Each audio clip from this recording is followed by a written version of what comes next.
Good evening and welcome to the Fake News. I'm Larry Fayk. Another night of violent riots in the Netherlands as hundreds of protesters took to the streets across the country. It comes days after the government issued a 9 o'clock curfew to reduce social contact and the spread of the coronavirus. Bars and restaurants have been closed since October, so the irony is that the only thing to do after dark is protest.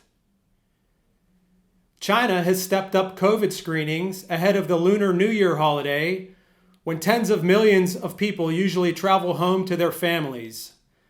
On Thursday, Chinese cities started using mandatory anal swabs to detect potential COVID-19 infections.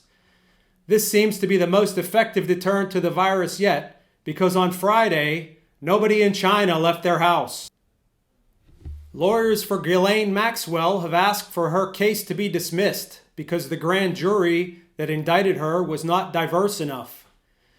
They claim she has a right to be tried by a jury of her peers, yet the jury contained no socialites, sex traffickers, or pedophiles. Mike Lindell, the MyPillow guy, has been permanently banned from Twitter for repeated violations of its misinformation policy. I knew that best sleep of your life claim was too good to be true. Now let's go back in time for our award-winning segment, This Week in History.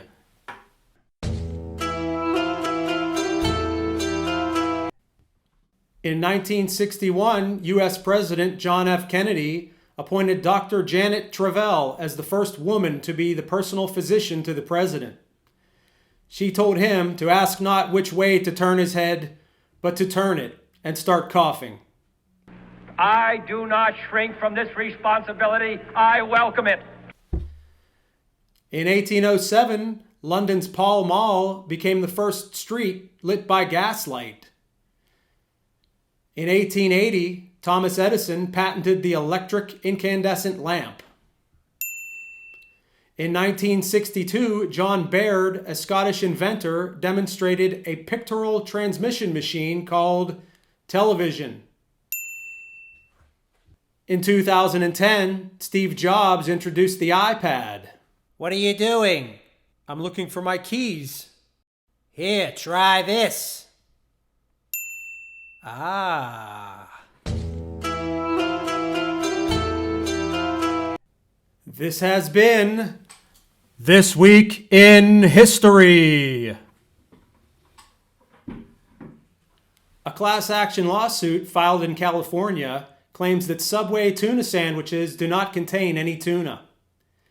Investigators also allege that Subway has been misleading the public for years because they do not provide underground railway transportation.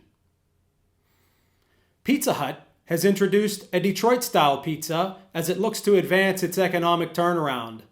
The new pizza is characterized by its rectangular shape, thick crust, and sauce on the top. The only downside to Detroit-style pizza? The delivery guy murders you.